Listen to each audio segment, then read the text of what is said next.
AFC는 마홈스, 조 버로우, 허버트, 맥 존스, 조시 알렌 등 앞으로 10년간 리그를 이끌어갈 20대 초중반의 젊은 쿼터백들의 대결이 주로 벌어지는 반면 NFC 같은 경우는요, 톰 브레디와 에런 로저스, 스태포드, 닥 프레스콧 등 40대에서 20대 후반까지, 그래도 AFC 쿼터백들보다는 조금 더 나이대가 있는 베테랑 쿼터백들의 대결로 보여지는 가운데 이제 3년차 시즌을 치른 애리조나의 카일러 머리가 눈에 띕니다.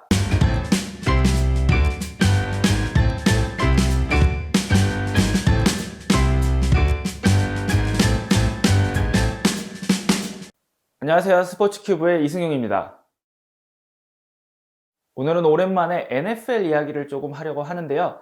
일반적인 시즌이었다면 이미 시즌이 다 끝나고 플레이오프 준비를 하고 플레이오프 이야기를 해야 되겠지만 NFL이 새롭게 17경기 포맷을 소개하고 18주까지 하기로 하면서 아직 한 번의 경기가 더 남았습니다. 저는 NFL을 좋아하다 보니까 한 경기가 늘어난 거는 팬들에게도 좋은 일이고, 그리고 수입이 늘어나니까 팀이나 사무국에도 좋은 일이 아닌가 하는 그런 생각을 해봅니다. 우선 AFC 이야기를 할 건데요. 지난주에 신시내티가 캔자스시티를 잡아주면서 테네시 타이탄스는 드디어 자력으로 1번 시드를 확보할 수 있는 위치에 올라섰습니다. 이런데다가 위크 18 시즌의 마지막 경기에 킹 헨리인 데릭 헨리의 복귀까지 점쳐짐에 따라서 테네시로서는 2008년 이후 처음으로 AFC 1번 시드를 획득할 수 있는 절호의 기회를 붙잡았습니다. 데릭 헨리의 복귀가 점쳐지고 있고 상대팀은 최악의 시즌을 보내고 있는 휴스턴인 만큼 테네시의 손쉬운 승리가 예상되지만 테네시가 이번 시즌 휴스턴을 상대로 홈에서 진 적이 있기 때문에 끝까지 방심은 금물입니다. 아마도 테네시는 데릭 헨리의 출전 시간을 관리하면서 휴스턴과의 경기를 할 것으로 보이는데요. 현재 NFL 체제가 1970년대에 정착된 이후 단 한 번의 슈퍼볼 우승도 차지하지 못했던 테네시는 이번 시즌 데릭 헨리가 건강하기만 하다면 대권에 도전해볼 만한 팀이다라는 평가를 듣고 있습니다. 테네시는 데릭 헨리가 부상으로 이탈하기 전 킹 헨리가 뛰었던 8경기에서 6승 2패를 기록했고요. 그 이후에는 5승 3패를 기록했습니다. 이렇게 보면은 1승만 차이가 나니 그렇게 큰 차이가 아니다 라고 생각하시는 분들도 있을 수 있습니다. 하지만 쿼터백인 테너힐이 살아나기 위해서는 데릭 헨리의 존재가 정말로 절실합니다. 테너힐은 처음 8번의 경기에서 6번의 200야드 이상의 패싱 야드를 기록했었는데요.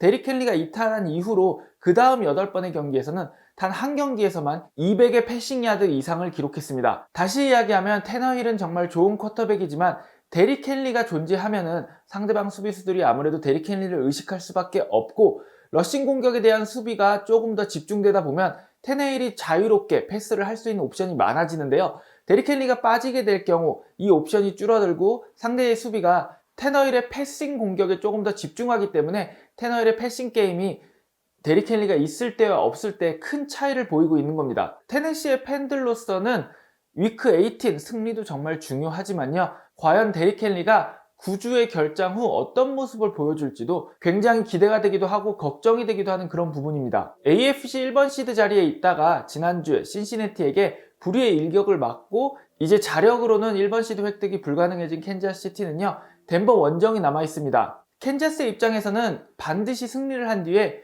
테네시의 경기 결과를 기다려야 하는데요. 이번 시즌 3승 4패로 시작하면서 많은 이들을 걱정하게 했지만 이후로 8연승을 달리면서 캔자스는 역시 캔자스다, 마홈스는 역시 마홈스다 라는 말을 들었습니다. 다만 신시내티에게 당한 패배는 조금 뼈아픈데요. 패배 자체는 큰 의미가 없지만 이 패배를 당하는 과정에서 수비진이 위크 5 이후 최악의 모습을 보여줬다는 점이 걱정을 사기에 충분했습니다. 사실 캔자스시티는 초반에 부진할 때 마홈스가 이상하게 턴오버를 많이 기록하기는 했지만 공격 자체에는 문제가 없었습니다. 다만 캔자스시티가 지난 시즌, 지지난 시즌보다 수비에서 많은 문제점들을 드러내면서 실점을 허용하게 되고 그로 인해서 공격 시간이 짧아지게 되는 결과가 이어졌는데요. 8연승 구간 동안 다시 좋은 모습으로 돌아왔던 수비가 지난 신시내티전에서 위크 5 이후로 최악의 수치를 기록했다는 것은 캔자스시티 팬들로서도 캔자스시티의 코칭 스태프들로서도 큰 걱정을 하게 하는 부분입니다. 특히 이런 점들이 플레이오프를 몇 주 앞두고 일어났다는 점들에 대해서는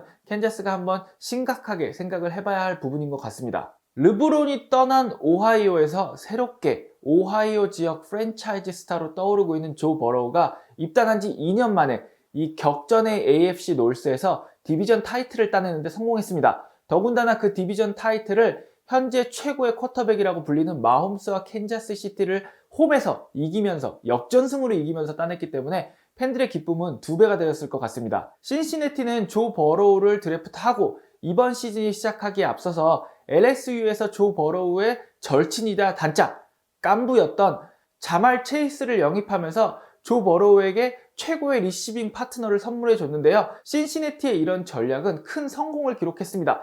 대학 시절부터 손발을 맞춰온 자말 체이스와 조 버로우는 정말로 서로의 생각을 읽는 모습을 보여주면서 이번 시즌이 NFL에서 처음 손발을 맞추는 시즌이라고는 믿을 수 없을 정도의 호흡을 보여줬습니다. 특히 지난주 조 버로우와 자말 체이스는요, 캔자스 시티를 상대로 터치다운 3개, 266야드의 리시빙 야드를 기록하면서 리그 최고의 팀을 상대로도 이런 큰 경기에서 큰 활약을 할 수 있다는 것을 증명했습니다. NFL의 많은 팬들과 전문가들은 자말 체이스와 조 버로우가 앞으로 긴 시간을 함께 할 경우 쿼터백 리시버 커넥션이 가지고 있는 각종 기록들을 깰 거라고 예상하고 있는데요. 자말 체이스는 현재 맥 존스와 더불어 NFL 신인상에 가장 근접한 선수로 꼽히고 있습니다. 위크 18의 디비전 라이벌인 클리블랜드와의 경기를 남겨두고 있는 신시내티는 클리블랜드와의 경기에서는 다시 한번 자말 체이스와 조 버로우의 커넥션을 점검하고 수비나 공격진의 그런 여러가지 전술들을 체크하는 경기가 될 것 같습니다. AFC 동부는 버팔로가 현재 1위를 달리고 있는 가운데 뉴잉글랜드가 2위인데요. 두 팀의 승차는 같습니다. 다만 디비전의 승률로 버팔로가 한 경기 앞서 있기 때문에 버팔로가 1위, 뉴잉글랜드가 2위에 올라 있습니다. 이 두 팀은 플레이오프 와일드카드 1라운드에서 만날 것이 유력한 팀이기 때문에 마지막 경기는 결국 뉴잉글랜드의 홈에서 와일드카드 경기가 치러지는지 아니면 버팔로 빌스의 홈에서 와일드카드 경기가 치러지는지를 결정하는 그런 경기가 될 것 같습니다. 두 팀이 다 이기게 될 경우 버팔로 빌스가 디비전 1위, 뉴잉글랜드는 와일드카드가 되고요. 버팔로가 지고 뉴잉글랜드가 이길 경우에는 뉴잉글랜드가 디비전 1위, 그리고 버팔로 빌스는 와일드카드를 획득하게 됩니다. 두 팀은 마지막 경기가요. 버팔로 빌스는 뉴욕 제츠와의 경기를 앞두고 있고 뉴잉글랜드는 마이애미와의 경기를 앞두고 있습니다. 뉴욕 제츠와 마이애미는 모두 플레이오프 탈락이 확정된 상황인데요. 마지막 경기에서 디비전 라이벌들을 상대로 고춧가루를 확실하게 뿌릴 수 있을지도 궁금합니다. AFC 플레이오프의 마지막 두 자리는 인디애나와 차저스가 차지하고 있는데요. 인디애나는 마지막 경기가 이번 시즌 최약체인 잭슨빌 제가이어스와의 경기인 만큼 두 번째 와일드카드 자리를 획득할 것으로 보입니다. 차저스는 이번 주 어쩌면 가장 재밌는 경기를 할 수도 있는데요. 차저스와 라스베가스 레이더스는요, 현재 9승 7패로 동률이고 디비전 승률이 앞서는 차저스가 와일드카드 3위, 라스베가스는 디비전 승률에서 뒤지는 관계로 8위에 올라 있는데요.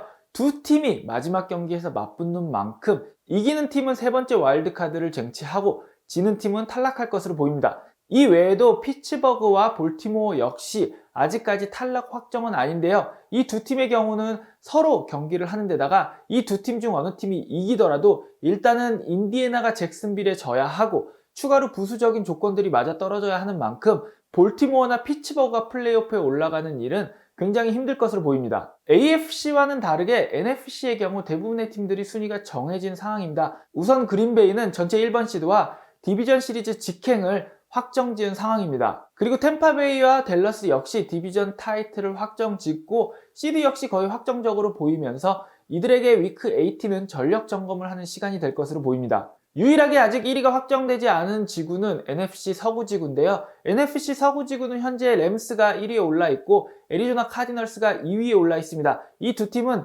램스는 샌프란시스코를 상대로, 애리조나 카디널스는 시애틀을 상대로 마지막 경기를 치르게 됩니다. 만약에 애리조나가 시애틀을 상대로 승리를 하고 램스가 샌프란시스코에게 진다면 애리조나는 2015년 이후 처음으로 디비전 타이틀을 차지하게 되는데요. 가장 최근인 2015년 애리조나에게 디비전 타이틀을 선사했던 감독은 현재 템파베이의 감독인 브루스 아리안스입니다. 만약에 램스가 샌프란시스코를 상대로 승리하게 되고 뉴올리언스가 애틀란타를 상대로 승리하게 되면요, 샌프란시스코는 탈락하고 뉴올리언스가 플레이오프에 진출하게 됩니다.